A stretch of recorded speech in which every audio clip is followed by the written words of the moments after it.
صبر۔ اتنے درد کے بعد بھی اگر تم صبر کر رہے ہو تو یقیناً تمہیں اجر کے لیے چن لیا گیا ہے۔ معجزہ۔ یقیناً کوئی بڑا معجزہ ہے تمہارے لیے، اسی لیے اللہ نے اب تک انتظار سے تھکنے نہیں دیا تمہیں۔ جن کو یہ علم ہو جائے کہ اللہ بہت غور سے سنتا ہے، پھر وہ اپنی کہانی کسی اور کو نہیں سنایا کرتے۔ سکون۔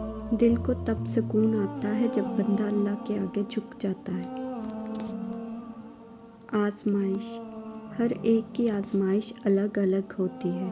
جس کو جو چیز سب سے زیادہ محبوب ہوتی ہے، اللہ تعالیٰ اس کو اس چیز سے آزماتا ہے۔ یقین۔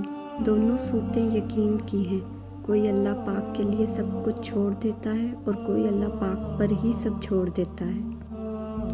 اپنے سب راز اللہ کو بتایا کرو، اس سے بڑھ کر پردہ رکھنے والا کوئی نہیں۔ صرف اللہ کا ذکر ہی وہ چیز ہے جس سے دلوں کو اطمینان نصیب ہوتا ہے۔ حقیقت تو یہ ہے، اللہ کے سوا ہر سہارا کمزور اور عارضی ہے۔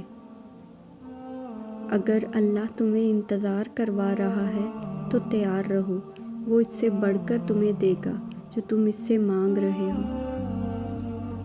مجھے قدرت کے اس عمل سے بہت پیار ہے۔ سکون سا آ جاتا ہے یہ لفظ سن کر کہ جو جیسا کرے گا وہ ویسا بھرے گا۔ بس تم ہمت نہ ہارنا، خود کو اکیلا نہ سمجھنا، اللہ تمہارے ساتھ ہے۔ وہ تمہاری زندگی سے سارے غم، مشکلیں، تکلیفیں ایسے نکال دے گا کہ تم حیران رہ جاؤ گے۔ یقیناً وہ وقت بہت ہی قریب ہے جب تمہارا رب تمہیں خوش کرنے میں کوئی کسر نہیں چھوڑے گا، بالکل ویسے ہی جیسا کہ تم نے اس کی رضا کے لیے اپنی خواہشات کو قربان کرتے ہوئے اپنے صبر سے اسے راضی کرنے میں کوئی کسر نہیں چھوڑی۔ تو پھر دعائیں مانگتے رہو، کیونکہ دعاؤں سے سب کچھ بدل سکتا ہے۔ جو تم نہیں کر سکتے وہ دعائیں کر سکتی ہیں، پھر بھلے ہی وہ کام تمہاری نظر میں لاکھ ناممکن ہی کیوں نہ ہو۔